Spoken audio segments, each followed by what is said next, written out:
के तो मित्रजनों आ जाइए यहाँ पर श्रम कल्याणकारी अधिनियम। ठीक है, कारखाना अधिनियम को मैंने कल पढ़ाया था, इसमें बात की थी मैंने कि जो है कारखाना अधिनियम क्या है। ठीक है, श्रमिकों के कल्याण के लिए जो अधिनियम बनाए थे ये पारित कब कब हुआ, तो यहाँ पर अगर पारित की बात पूछे तो पारित में भी आपको यहाँ पर क्लिक करना होगा कि कब पारित हुआ है। ठीक है, तो दोस्तों छोटी छोटी चीज़ें हैं जो आपको बता देता हूँ। 23 सितंबर और 1948 को ये तब लागू हुआ दोस्तों, ये पारित हुआ। लेकिन अगर बात करते हैं कम्प्लीटली पूरे भारत पर जब लागू हुआ ये, तो ये कब हुआ इस पर भी पूरी परिचर्चाएं मैं आपको यहाँ पर बता रहा हूँ।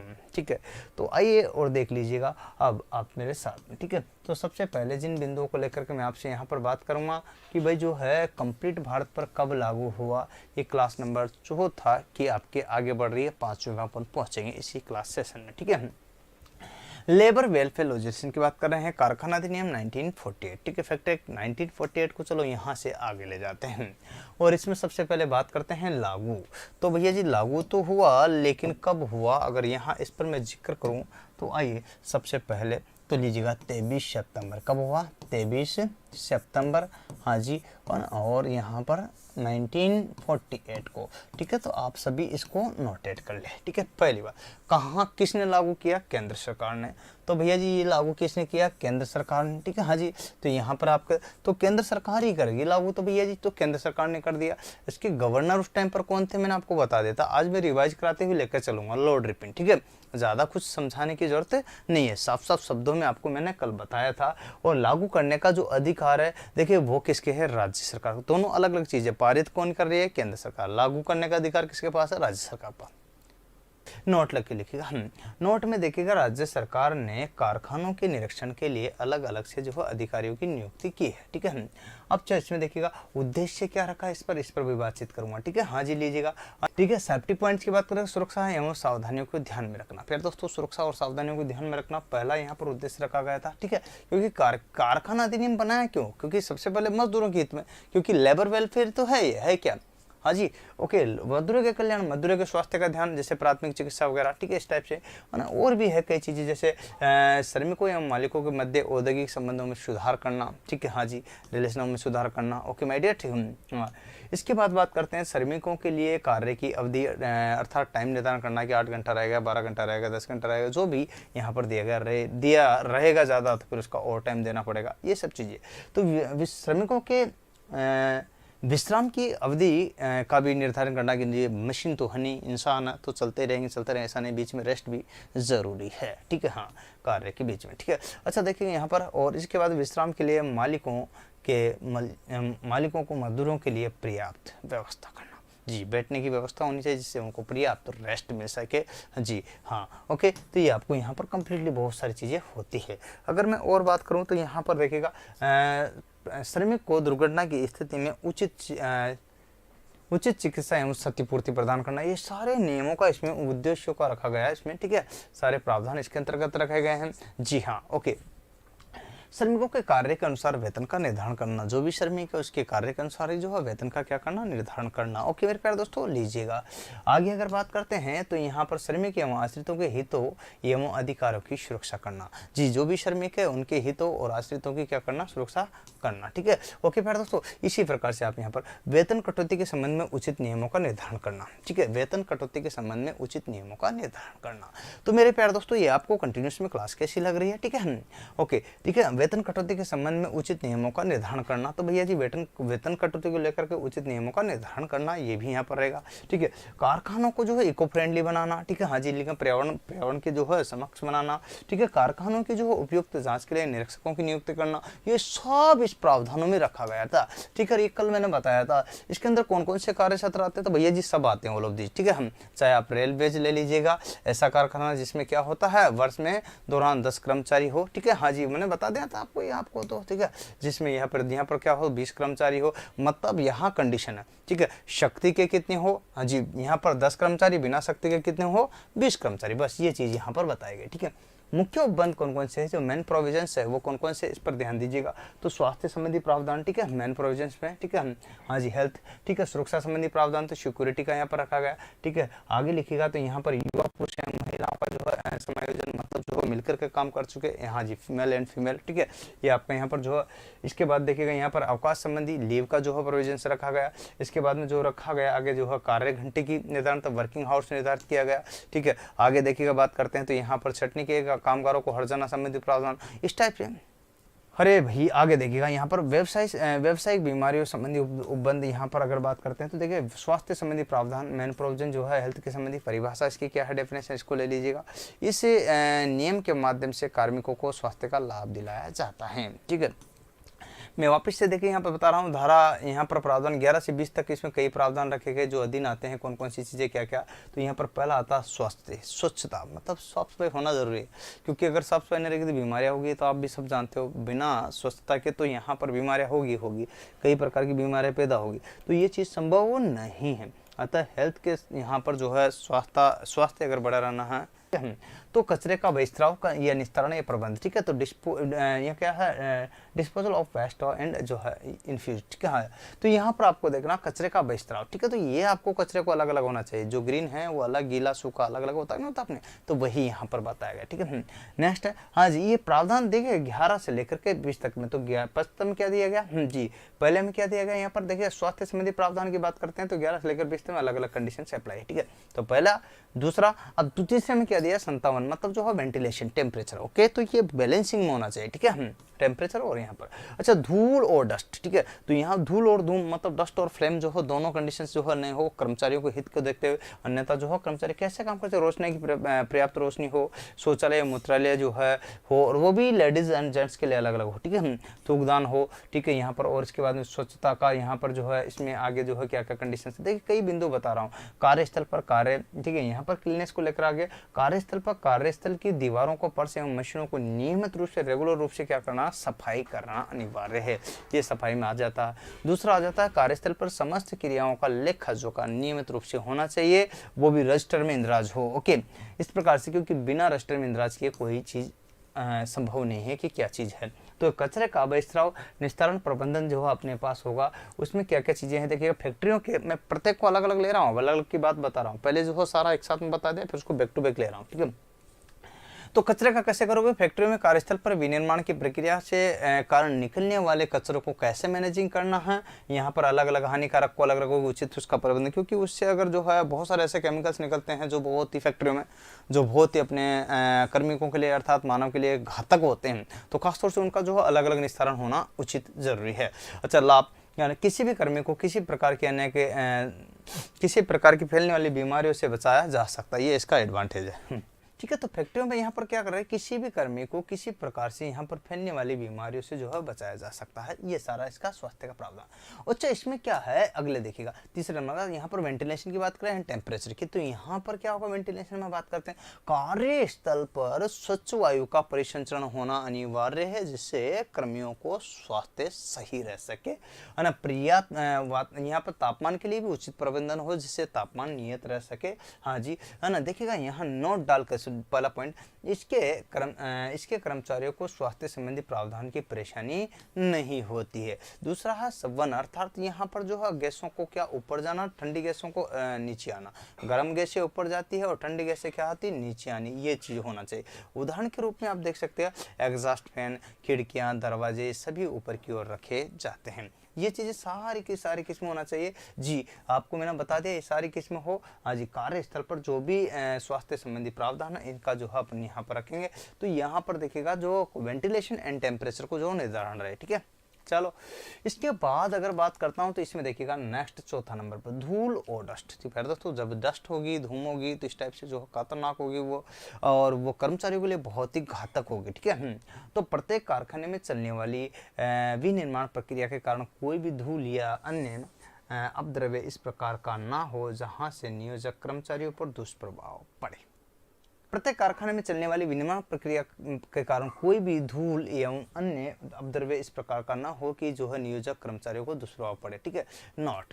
अगला देखिएगा यहाँ पर, यदि इस प्रकार से कोई भी अपद्रव्य मतलब जो है अशुद्धि या यूं बोलते हैं पदार्थ, ठीक है, जहां पर भी उपस्थित हो उसे दूर करने का जो है प्रभावी उपाय करे। ठीक है, तो ये आपको ध्यान रखना। चलिए नेक्स्ट बात करते हैं। तो लीजिए 5वें नंबर पर रोशनी। तो रोशनी की पर्याप्त व्यवस्था होनी चाहिए, जहां पर कर्मचारी कार्य करे वहां पर प्राकृतिक रूप से एकदम जो है रोशनी हो, और जिससे कि यहाँ पर आते या अगर प्राकृतिक नहीं दे पा रहे अपना बंद है तो आर्टिफिशियल जो हो रोशनी हो, जैसे बल्ब ट्यूबलाइट पर्याप्त हो, जिससे कि प्रकाश की व्यवस्था में कोई दिक्कत ना आए, अर्थात पर्याप्त रोशनी हो। सिंपल सी बात है, नोट।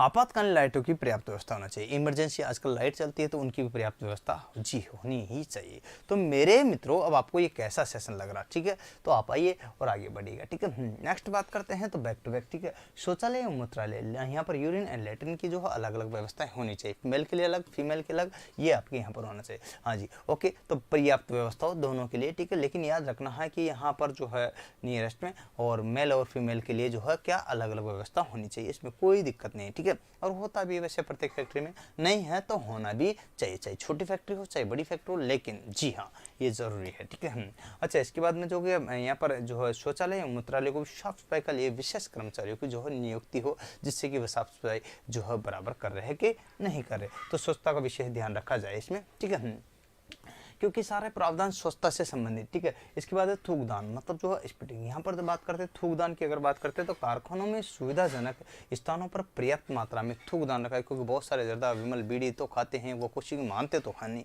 और जब नहीं मानते तो इसका मतलब थूकेंगे जरूर नहीं। ऐसे ही कभी आई छींक आई कुछ भी हुआ है ना, खांसी चली तो ऐसे में जो है, या फिर खप आई किसी को, तो ऐसे में जो है वो थूकेंगे तो इसका मतलब कहीं ना कहीं थूक देंगे, तो वो जो है मानव के स्वास्थ्य के लिए हानिकारक है, उसमें मच्छर मक्खियाँ बैठेगी, फिर वो आप पे उड़ के आ जाएगी, तो ऐसे में बहुत सारे जो है बीमारियां अनेक प्रकार की हो सकती है। इससे बचाव के लिए निर्धारित जो है थूक पीक पात्र होना चाहिए। जी हाँ, उसमें निर्धारित में जो हो वो ढक्कन बंद वाला भी हो, ओके, और उनकी बराबर साफ सफाई भी हो। ये सब चीजें जरूरी है और नेसेसरी पॉइंट के अंतर्गत इनको रखा जाना चाहिए। ओके, इसके बाद बात करते हैं नोट में। ठीक है, नोट में क्या, इसके अतिरिक्त इधर उधर थूकने वालों के लिए दंड का भी प्रावधान होना चाहिए। ये नहीं कि भाई जो है आपने तो बना दिए, लेकिन यहाँ पर बाकी चीजें भी इसमें होना ही चाहिए। अब मेरे प्यारे मित्रों, आप यहाँ पर देख पा रहे होंगे कि क्या क्या चीजें कहाँ से कहाँ तक चले हम, लेकिन और भी चाहिए, तो और भी चाहिए। अभी तो 7 तक पहुंचे, अपन को 20 तक पहुंचना, तो 20 तक पहुंचना तो आगे चलेंगे, लेकिन उससे पहले कुछ क्वेश्चन कर लीजिएगा, रोजाना सेशन में चलते रहेंगे। ठीक है, कारखाना अधिनियम 1948 के अंतर्गत शक्ति से ऐसी ऊर्जा विप्रेत है जिसका उत्पादन, ठीक है, मानव द्वारा किया जाता हो, जिसका उत्पादन यंत्र के द्वारा किया जाता हो, या जिसका उत्पादन पशु द्वारा किया जाता हो, उपरोक्त सभी। फटाफट आंसर दीजिएगा। हाँ जी, अच्छा देखिएगा, बहुत ही बढ़िया, यहाँ पर जो है अच्छे आंसर्स दे रहे हो आप लोग। ठीक है, और कंटिन्यूस में मैं चाहता हूँ कि इसी प्रकार से आप आंसर देते रहो तो मजा आ जाएगा। जी, मानव द्वारा है, यंत्र द्वारा है, पशु द्वारा है, यहाँ पर उपरोक्त सभी द्वारा है, तो ये आपको यहाँ पर बताना था। ठीक है, चलिए बहुत बढ़िया। यंत्र द्वारा, आप स्वाभाविक सी बात है कि यार आप तो सब जानते हो जी, शक्ति मतलब पावर की बात करते हैं तो 1948 की धारा 2 के 6 भाग में, धारा 2 के, हाँ जी, यहाँ पर देखिएगा उपभाग 6 के अंतर्गत यहाँ पर के अनुसार शक्ति जो है ऊर्जा से विपरीत है, अर्थात यहाँ संचार द्वारा जो है, संचार यंत्र द्वारा ये होती है। इसका मतलब एनर्जी चाहिए भाई जी। यहाँ पर अगर शक्ति कहीं जैसे कोई भी मशीन लगी हुई है तो उसको इलेक्ट्रिक पावर चाहिए, तो एनर्जी हुई, मिली कि नहीं मिली, इसका मतलब वो यंत्र है, और यहाँ पर जो है इसी को ध्यान रखना था। ठीक है, ओके, चलिए, तो आपका आंसर क्लियर हो गया होगा। चलिए दोस्तों, अगला क्वेश्चन आपके सामने, फटाफट देना। कारखाना अधिनियम 1948 के अंतर्गत निम्न में से कौन सा सही सुमेलित है? फटाफट बताइए आंसर। ठीक है, क्वेश्चंस आपके सामने हैं, अगला क्वेश्चंस, और ये रहा आपकी स्क्रीन पर। ठीक है, लेकिन आपको ध्यान रखना है कि अगला क्वेश्चन के साथ साथ नेक्स्ट क्वेश्चन आपके सामने ये हाजिर होता है, बैक टू बैक 1 2 3 और 4। लो भाई, आंसर दीजिएगा, क्विकली आंसर आपसे पूछा जाएगा भैया जी, ऐसा नहीं काम चलेगा हम। ठीक है, देखिएगा 1914 में कौन सा सुमेलित नहीं है, मतलब स्वास्थ्य का जो है प्रावधान वो किस अध्याय के अंतर्गत रखा। ठीक है, अच्छा आगे बात करते हैं मित्रजनों, आपके लिए ये सोचने की बात है, समझने की बात है कि बहुत ही बढ़िया शानदार आंसर दे रहे हो, क्योंकि अध्याय यहाँ पर याद होगा आपको, नहीं है तो मैं बता दूं कि अध्याय जो है स्वास्थ्य का वो रखा गया धारा अध्याय 3 के अंतर्गत, और अध्याय 4 में सुरक्षा का रखा, अध्याय 5 में कल्याण का वेलफेयर का रखा गया, तो उपरोक्त सभी सही है इस वजह से। ठीक है, इसमें देख भी लीजिएगा सारा का सारा। ठीक है, हाँ जी, कंप्लीट, ओके, वही चीज यहाँ पर नोटेड करके लिख दी मैंने, कोई दिक्कत नहीं है, देख लीजिएगा। ओके, उम्मीद है बात आपको समझ में आ रही हो, ठीक है। की बात करते हैं, ठीक है। हाँ, ये लीजिएगा कारखाना अधिनियम 1948 की किस धारा में सफाई का प्रावधान है? जी, क्लीन का, ठीक है। तो यहाँ पर आप समझिएगा तो किस धारा में, फटाफट आंसर दीजिएगा। लो जी लो, क्वेश्चन आपके सामने है, ऑप्शन आपके सामने, ये हाजिर है, कितना क्यों का आंसर दे सकते हो आप दीजिएगा। ओके, चलो ऑप्शन तो दूं, बताइए। पहला धारा 10 के अंतर्गत, दूसरा धारा 11 के अंतर्गत, तीसरा जो है धारा 12 के अंतर्गत, चौथा आपके पास में जो है धारा 13 के अंतर्गत। फटाफट आंसर दीजिए। चलिए बात करते हैं। ओके, तो सभी का सही है जी, हाँ बिल्कुल सही है। क्या इसका वेरिफिकेशन देख ले, आओ तो वेरिफिकेशन। धारा 1948 की जो यहाँ पर बात करते हैं कारखाना अधिनियम 1948 की धारा 11 में, जी हाँ, सेक्शन 11 के अंतर्गत जो है सफाई का प्रावधान रखा गया, ठीक है। ये आपको याद होगा, नहीं है तो मैं बता दूं, ठीक है। नेक्स्ट क्वेश्चन आपका ये रहा, कार्यस्थल पर महिलाओं का यौन उत्पीड़न रोकथाम निषेध निवारण अधिनियम 2013 में अपील का प्रावधान किस धारा में रखा गया? जी, अपील का प्रावधान। ये आपको यहाँ पर जी कि महिलाओं के साथ अगर यौन उत्पीड़न होता है और उसका निवारण का करना है तो ये जो अपील कर सकती है महिलाएं, उनके जो प्रावधान रखा गया वो किसके अंतर्गत रखा गया, किस धारा के अधीन रखा गया? तो फटाफट बता दीजिए प्यारे दोस्तों, जिससे कि आपका समय बच जाए। तो पहला है धारा 10, ठीक है। जी हाँ, सेक्शन जो है 11 और सेक्शन 12 और सेक्शन आपके सामने ये लीजिएगा 13। तो कंप्लीटली आपके सामने जी ऑप्शन आपके सामने हाजिर है और आपको बताना है इस क्वेश्चन का आंसर। कार्यस्थल पर महिलाओं के यौन उत्पीड़न संबंधी बात करते हैं यहाँ, और यौन उत्पीड़न की बात करते हैं तो रोकथाम निषेध और निवारण, ठीक है। और रोकथाम निषेध और निवारण आपने जो दिया है 2013 में अपील का प्रावधान, ये भैया कारखाना अधिनियम से नहीं है क्वेश्चन, ये जो क्वेश्चन है पोस्ट एक्ट से है, क्या, ठीक है। तो क्या भैया जी आप जानते हो ये, अच्छा, कार्यस्थल पर महिलाओं के लिए प्रावधान रखा गया है इसमें, लेकिन ये जो क्वेश्चन है वो किससे है? पोस्ट एक्ट से, ठीक है। किससे है? पोस्ट एक्ट से। आपको पता होगा, नहीं है तो मैं बताऊंगा आगे, ठीक है। जो आपको ध्यान रखना, लिखा है यहाँ पर कार्यस्थल पर महिला रोकथाम निवारण हेतु 2013 में धारा 11 के अंतर्गत अपील का प्रावधान रखा गया। ओके, चलो नेक्स्ट अगर बात करते हैं तो प्यारे मित्रों अगला क्वेश्चन आपके सामने ये रहा आपकी स्क्रीन पर, फटाफट आंसर दीजिएगा। मुझे ना पता, हाँ जी, क्या आंसर दोगे आप, चलिए, परंतु मैं आपको यहाँ पर दे देता हूँ क्वेश्चन के ऑप्शन। तो लीजिएगा, पहला नंबर का ऑप्शन आपके पास, दूसरे नंबर का ऑप्शन आपके पास, तीसरे नंबर क्वेश्चन भी आपके पास है, ठीक है। तो पहला है, कारखाना अधिनियम के उपबंधों में सार्वजनिक संस्थानों को छूट देने की शक्ति किसे प्राप्त है? जी, सार्वजनिक स्थानों को छूट देने की शक्ति किसको प्राप्त? राज्य सरकार को, केंद्र सरकार को, समुचित सरकार को या कर्मकार संघ को? ओके, तो फटाफट बताइए जी। बहुत ही शानदार और गजब गजब के क्वेश्चन आपको यहाँ पर सीरीज प्राप्त हो रहे हैं जिनका आप उपयोग कर सकते हो, और फटाफट बताइए जी। हम अब आप सोच लीजिएगा, चलो खैर, और इसका सॉल्यूशन भी देखिएगा। इसी के अतिरिक्त देखेगा कारखाना अधिनियम 1948 की धारा 86, जी हाँ, 1948 की धारा 86 के अनुसार सार्वजनिक संस्थाओं को छूट देने की शक्ति राज्य सरकार को प्राप्त है। इसके अनुसार संकट के कारण नियोजक प्रतिबद्ध करने की शक्ति निरीक्षक को प्राप्त होती है, ठीक है। फिर दोस्तों लीजिएगा आगे, देखिए कारखाना अधिनियम के अनुसार अपराधों के लिए सामान्य शास्ति है। अच्छा, कारखाना अधिनियम के लिए अपराध भी करते हैं तो अपराधों के लिए भी कोई न कोई शास्ति होगी, तो कौन सी होगी मेरे प्यारे दोस्तों? देख लीजिएगा थोड़ा सा, अपराधों के लिए जो शास्ति है वो कौन सी होगी, फटाफट बताइए जी। हम तो फटाफट बता दीजिए मुझे, अपराधों की जो शास्ति होगी 2 वर्ष का कारावास 50,000 रुपये, 1 वर्ष का कारावास 1 लाख रुपए जुर्माना, एक वर्ष का कारावास 50,000 रुपये तक जुर्माना, ओके, 1 वर्ष का कारावास 1 लाख रुपए तक जुर्माना। तो बताइए फटाफट यहाँ पर, ओके, कंप्लीटली 500 सेशन आपके सामने हैं। ओके मेरे प्यारे दोस्तों, बहुत बढ़िया आंसर दे रहे हो आप में से, काफ़ी हद तक जो है अच्छे रेस्पॉन्स आ रहे हैं और मैं सकता हूँ कि बहुत ही पीक पर हो आप लोग। तो यहाँ क्या कंडीशन है, तो 1 वर्ष का कारावास और 1 लाख रुपए का जो है जुर्माना यहाँ लग गया आपके। कितना लगा?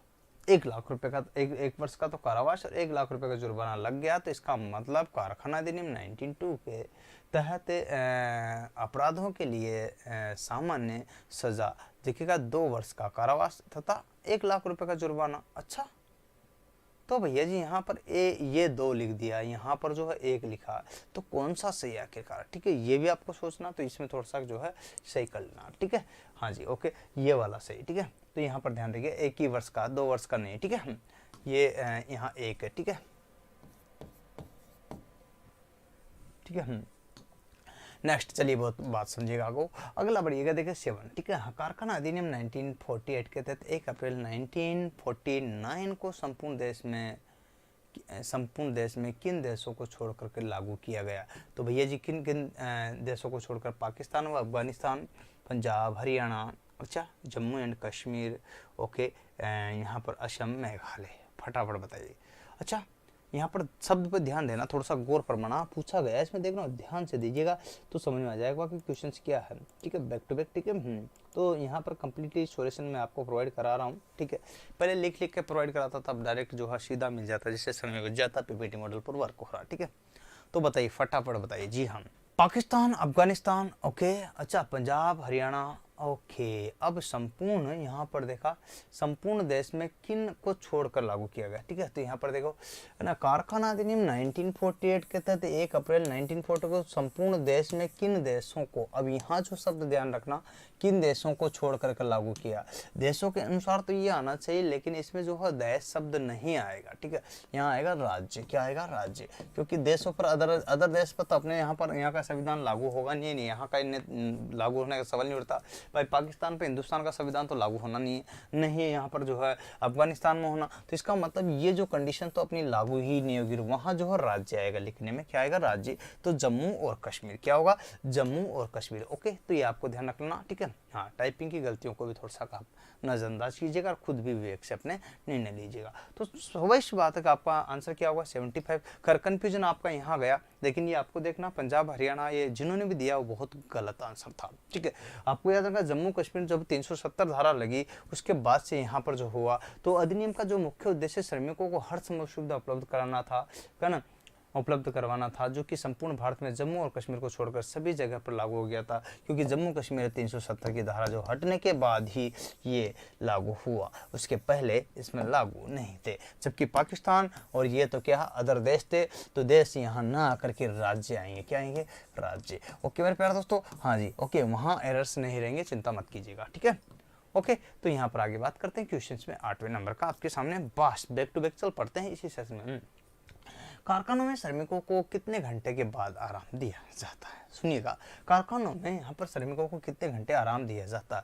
पहला 5 घंटे, दूसरा 4 घंटे, तीसरा यहाँ पर 8 घंटे, और यहाँ पर देखिए कारखानों में कितने घंटे बाद आराम दिया जाता है। शब्द को ध्यान से देखना है पर, ओके, बाद आराम दिया जाता है, ये बात आपको गौर से करना, क्योंकि ये चीज़ बहुत मैटर करती है। छोटी छोटी चीज़ें हैं, लेकिन आपके लिए बहुत इंपॉर्टेंट फैक्टर्स का कार्य करती है, ठीक है। नेक्स्ट क्वेश्चन आपके सामने हाजिर है, लेकिन उसका सोल्यूशन अभी आप यहाँ पर देखिएगा। तो दोस्तों, बहुत ही कारखानों में श्रमिकों को कितने घंटे के बाद जो है क्या मिलना चाहिए? आराम दिया जाता है, ठीक है। तो यहाँ आपको बहुत ही महत्वपूर्ण बिंदु पर बात करना है, ठीक है। चलो आइए, तो यहाँ पर आप देख लीजिए। चलिए बात करते हैं, तो कारखानों को किसी भी वयस्क व्यक्ति को, हाँ जी, ओके, पूरे दिन में 9 घंटे से अधिक कार्य नहीं लिया जाता। इसमें 5 घंटे के बाद विश्राम दिया जाना तय है, चाय नाश्ता, हाँ जी, ओके, और उसका क्या नाम से, हाँ जी, तो ये आपका यहाँ पर प्रावधान रखा गया। 9वां क्वेश्चन आपके सामने शौचालय और मूत्रालय किस अनुच्छेद के अंतर्गत रखा गया है? बढ़िया शानदार क्वेश्चन है, लीजिएगा आपके सामने आपकी स्क्रीन पर, फटाफट देख लीजिएगा। ओके मेरे प्यारे दोस्तों, तो लीजिएगा अनुच्छेद कौन कौन से हैं ये आप देखो और फटाफट क्लिक करो, ठीक है। लो भैया आ गया आपके सामने, ठीक है, ठीक है, डन। अब कीजिएगा क्लिक। शौचालय और मूत्रालय किस अनुच्छेद के अंतर्गत आते हैं? 19 और 15, 21, फटाफट बताइए भाई, सेक्शन कौन कौन से के अंतर्गत आते हैं ये आपको बताना है, ठीक है। जी हाँ, बहुत बढ़िया, शानदार, बैक टू बैक। चलिए, तो आपको इक्वेशन सीरीज भी आपके काम आ रही होगी विद सॉल्यूशन सहित, आपको यहाँ पर मैं प्रोवाइड करा रहा हूँ कि कौन सी चीज़ कहाँ और कैसे लागू हो रही है। शौचालय और मूत्रालय के लिए जो है कौन से प्रावधान में रखा गया, तो फटाफट बताइए। तो आप यहाँ पर जानते हो, अच्छे से नोट कर लीजिएगा भाई। इसके तहत जो है मूत्रालय को पर्याप्त रोशनीदार जगह बनाया गया तथा पुरुष स्त्री के लिए पृथक पृथक बनाया गया। ये 19 में बनाया गया, किसके अनुसार? 1948 के अनुसार। ओके चलिए, 10वां क्वेश्चन, अनुच्छेद 11 से 20 तक के अधिनियम में प्रावधान निहित है। जी हाँ, देखिए, स्वास्थ्य एवं सुरक्षा तक, ठीक है, हाँ जी, प्रशिक्षु अधिनियम, ओके, मौलिक सुरक्षा, और यहाँ पर दंड प्रावधान, फटाफट बताइए, ठीक है, लीजिएगा। ओके, ये सारे के सारे ऑप्शंस आपके सामने हाजिर है, बैक टू बैक, बस ये चीज़ आपको ध्यान रखना होगा, ठीक है। चलो, तो आगे देखते हैं अपन बैक टू बैक, ठीक है। चलिए, बहुत ही बढ़िया, शानदार, ले लीजिएगा। अरे अभी भी तो पढ़ाया थोड़े दिन से, थोड़ी देर तक यहाँ पर 11 से लेकर 20 तक का थोड़ी देर पहले पढ़ाया था। और आपको पता स्वास्थ्य और सुरक्षा को लेकर के यहाँ पर बात हुई थी, और इसमें आपको यहाँ पर देखिए साफ साफ लिखा हुआ है, ठीक है। तो यहाँ पर जो है इसमें स्वास्थ्य सुरक्षा का उल्लेख किया गया है, जो कि अभी थोड़ी देर पहले ही मैंने आपको पढ़ाया था। उम्मीद है दोस्तों ये वीडियो सेशन पसंद आ रहा हुआ, तो लाइक शेयर सब्सक्राइब करने में मिसिंग मत करना। तो आइए मेरे साथियों, अच्छा पर्दा ओपन है, आप इस पर्दे में शामिल हो सकते हो। तब तक आप लगातार पढ़ते रहेगा, बढ़ते रहेगा। उम्मीद है ये वीडियो आपको ज़रूर पसंद आएगा, और आप अपने दोस्तों तक भी भेज सकते हो। ये सदाबहार जी, बहुत सारे लड़के जो अपने यहाँ से सेलेक्टेड है उनके लिए कर मैं चाहता हूँ कि अपनी सब पर बात ना करते हुए आज की क्लास को यहीं विराम देता हूँ।